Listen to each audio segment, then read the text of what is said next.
My name's Barbara Eiswerth. I'm the founder and coordinator for Iskashitaa Refugee Harvesting Network.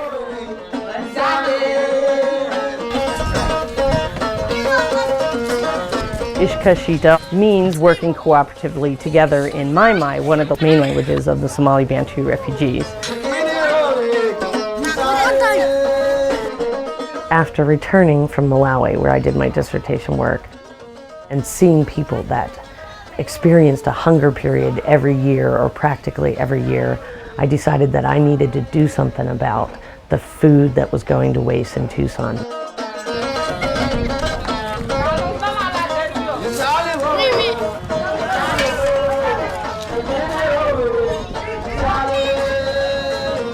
Thousands of beautiful fresh fruits, navel oranges, were falling on the ground, and connecting the people that could use these fruits, such as Somali Bantu refugees, and the people that have excess fruits has been the first aim in helping refugees here, and that's where Iskashitaa Refugee Harvesting Network grew out of.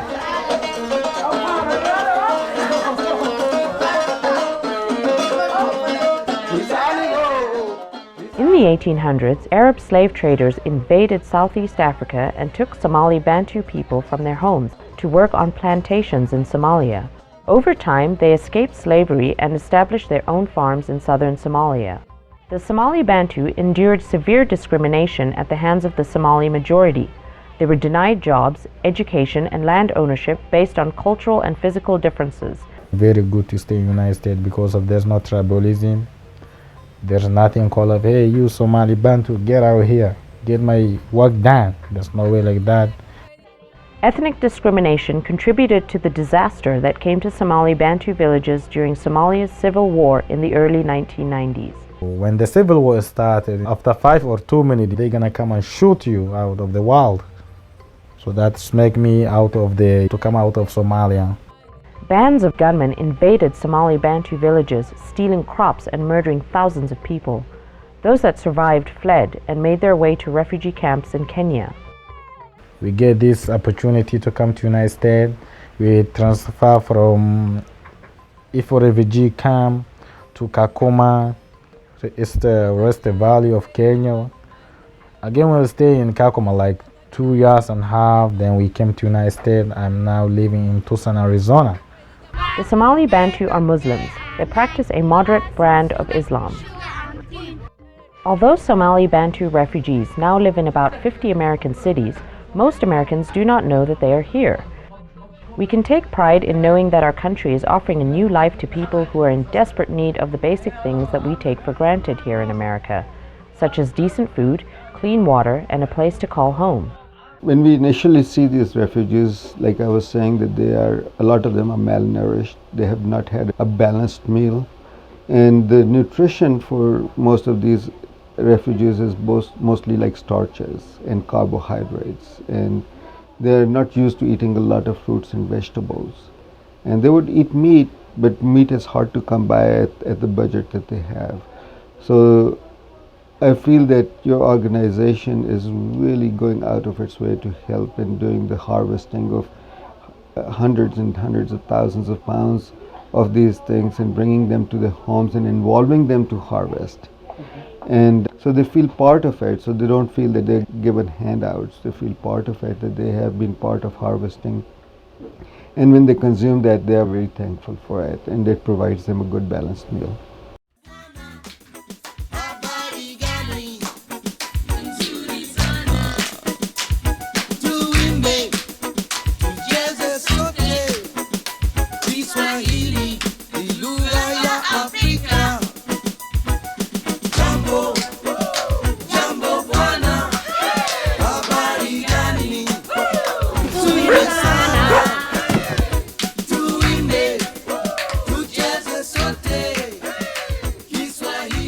It was quickly identified that refugees needed a lot more than just fresh fruit. So from there, we've started to help in whatever areas necessary. The collecting of clothes donations, hangers, furniture, all types of donations.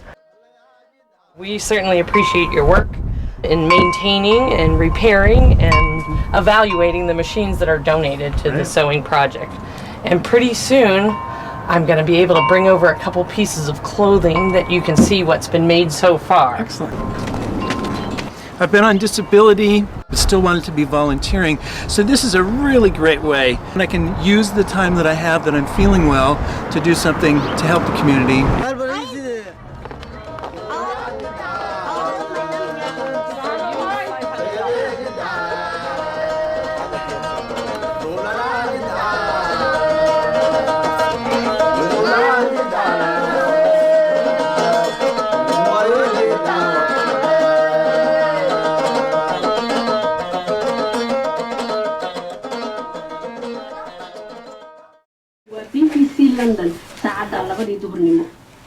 Barbara said she's working with some refugees who need computers.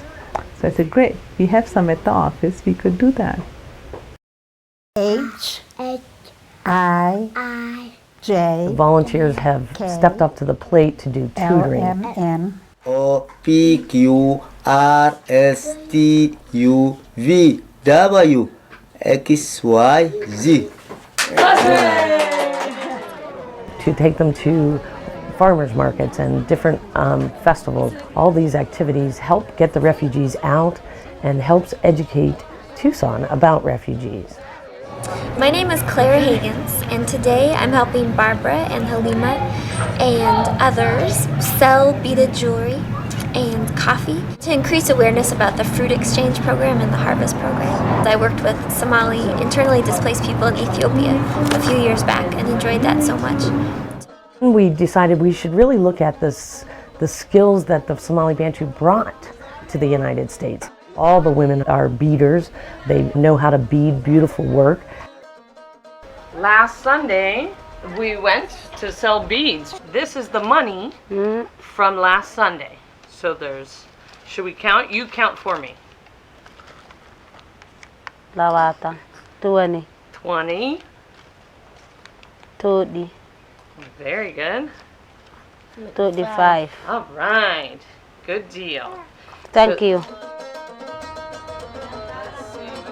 And it's just a matter of connecting the resources and people interested in helping the refugees develop these skills as cottage industries here in Tucson. Have you seen one of these before? Nope, I haven't. This is his instrument, the chadera, and we're looking to replace the strings on it. You said a little thicker, that's why I figured. Okay. That's good. Yeah? Good. So 5/15. Let me see if I have it. USA. Yes. Oh, USA like that. Africa? Yeah, Africa. Welcome to America. Thank you. Kapaso Idris! What happened, Idris?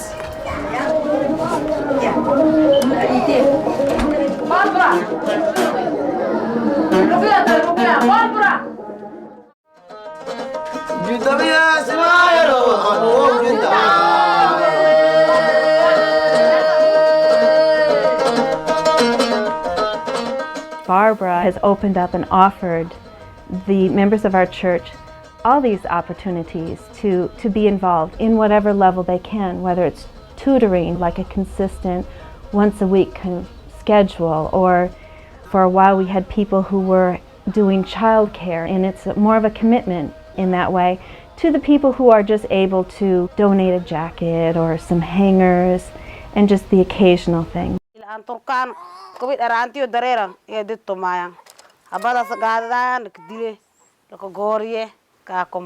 And they shoot the gun and you're gonna die. They're not good. For me, when I think about the time I spend with the Somali Bantu families, I still feel quite overwhelmed just thinking about their history. I'm just in awe of the people who have come from so far and through so much chaos and have witnessed so much horror and somehow have held it together to get themselves out of that and get themselves here. I feel like I'm honored to witness that kind of resilience. I've done the harvesting project with Barbara, and that was my first job ever, and I had a blast. I don't know what life would be like if I hadn't been volunteering with Somali Bantus, because I've had so much fun. When someone expresses an interest in volunteering, Barbara comes with a wide range of possibilities and then really listens to what they want to do. I would want to encourage Tucson citizens to think about how valuable an experience is at your doorstep in working with a grassroots organization like Iskashitaa. You can learn so much from them in terms of intercultural exchange and what it's like in different parts of the world. And they're coming over here, and your friendship makes such a huge difference. I would highly recommend it. It's been wonderful for me. And we're going to make an animal. And then we're going to show, everybody's going to get a chance to stand up here and show their animal. What's your name? I see Barbara's role as the branch that goes into all the different areas and tries to find the different services for the refugees. Everything to the Somali Bantu refugees is new.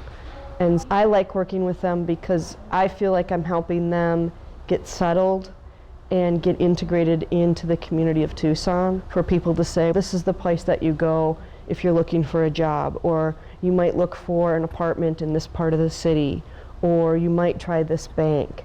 And for the refugees, everything is completely new. What an amazing learning opportunity to show your children that there are people from other parts of the world who come here, and you can just help out, and it doesn't cost anything but some of your time.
When I first started working with the refugee population, I realized that I couldn't keep all this information in my head. So I decided that I needed to keep track of family names and who was related to who. And so I've created this database, and I don't share personal information and keep the confidentiality. Refugees have helped create this database. They're learning computer skills while doing that, and correcting maybe this misspellings of names to better serve the population, sometimes for a job application, sometimes simply knowing what size of clothes I need donations for. I have this database of Somali Bantu refugees. We run this Yahoo group together that keeps people networked about some of the issues going on, and is creating a forum for folks in southern Arizona to know about refugee issues. So I certainly remember the day that the light of Noor shined on me, because I came out of Woods Library after that first meeting, immediately called one of my Somali friends that had been helping me and said, I just met the Noor women. I'm not alone, I'm not alone.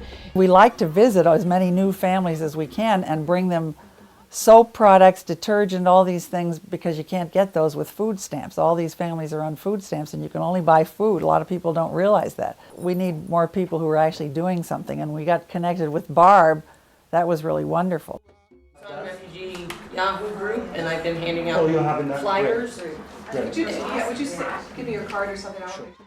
I think what Barbara and Iskashitaa bring to RispNet is really being in touch with the community at large.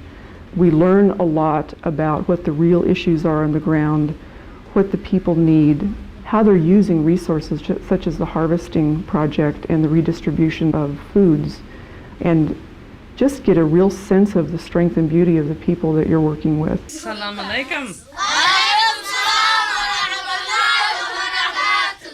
We are putting in magazine pictures, writing the name in English, Kisigua, Mai, and Somali.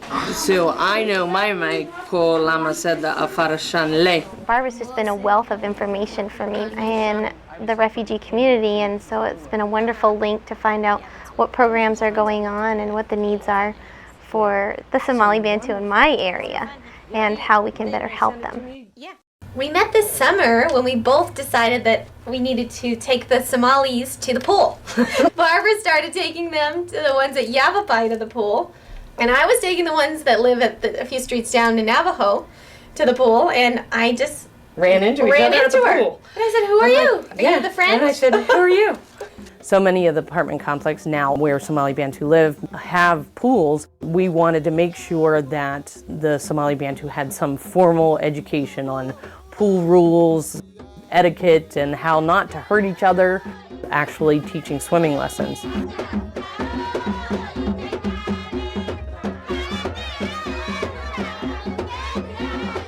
How much food do you have? So I have 2 green recycling bins. We do juicing events too. Got the whole thing? I guess I do. Yeah. Thank you. For breakfast at the men's shelter in Casa Paloma, our women's house.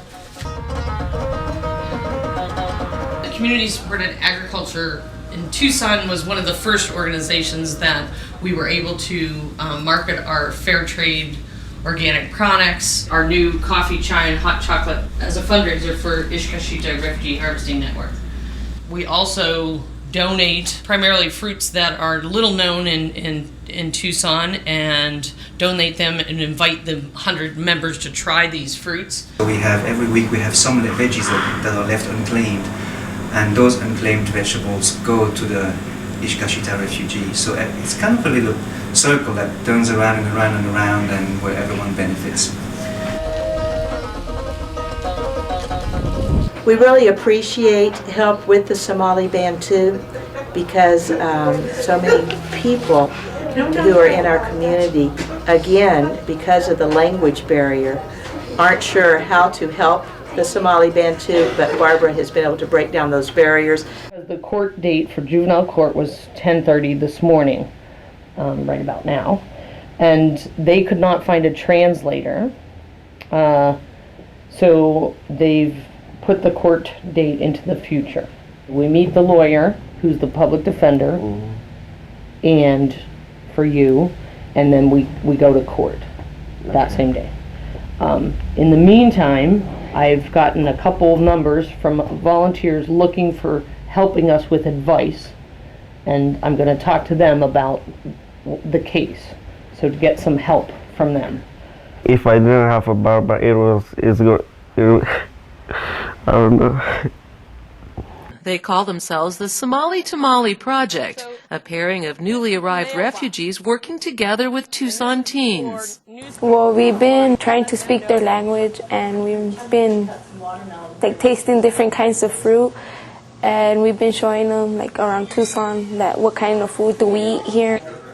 In 2002, Eiswerth launched a project to map neighborhood fruit and vegetable sources for eventual harvest and distribution. One, I hate to see things go to waste. I'm a major recycler.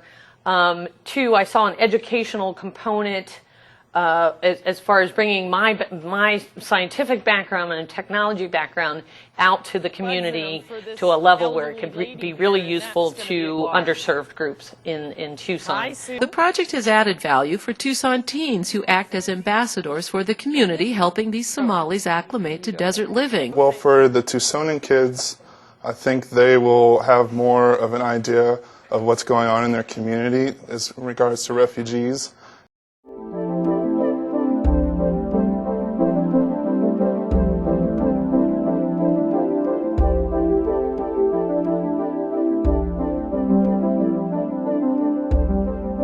Lengst inne i ørkenen i Arizona ligger den lille feriebyen Tucson, og med en bantustamme fra Afrika. Saeed er bare en av 13 000 bantuflyktninger fra Somalia som USA nå tar imot. Da alle andre sa nei, slapp USA dem inn. Saeed er 55 år. Han har hatt 5 barn. 4 er døde av krig og sult. Nå er han bestefar og starter på nytt. Kona lager smykker på stuegulvet. Barbara Eiswerth viser oss boligene til somalierne i Tucson. Hun jobber frivillig, gratis, gjennom en privat grasrotorganisasjon som hjelper somalierne til rette. I uken og regner med at flyktningene klarer resten selv. Læreren jobber gratis. Et annet eksempel er 25 år gamle Mandek. Hun sitter i naboleiligheten og studerer ved hjelp av enda en frivillig. What are you reading and studying? I'm taking a math and English and science now. It's my belief that we need to reach out and take somebody else's hand and help them, guide them through strange waters. They walked from Somalia to Kenya. They've been through many more challenges than here. So they can do anything they put their mind to.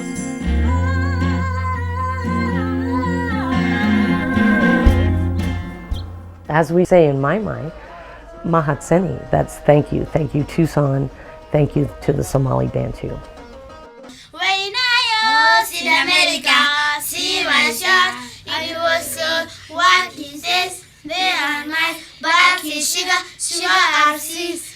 And what keeps me going? Well, the kids and the whole community's joy of life, and the children and their big brown eyes. And I don't think there's a more rewarding experience as a volunteer. And there's a lot of things you can do to volunteer, but this is maybe the most special. And I'm a really big fan of the Somali Bantu in particular. I think they're just wonderful people. My first language is Kizigua, Kisomali, Kimaimai, Kishidle, Kiswahili, English, Somali, and Shidle. I speak 7 languages. I want to learn Espanol. This is your invitation. Come join Iskashitaa Refugee Harvesting Network, and we can harvest the skills, the love you have to give in this community. Contact us, call us, find us on the web. Sister Barbara Alisa, my sister, my brother, my uncle, all, thank you. Welcome. Somali Bantu, all America. Welcome. Thank you.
Ballanti abuba, nigay kiyale,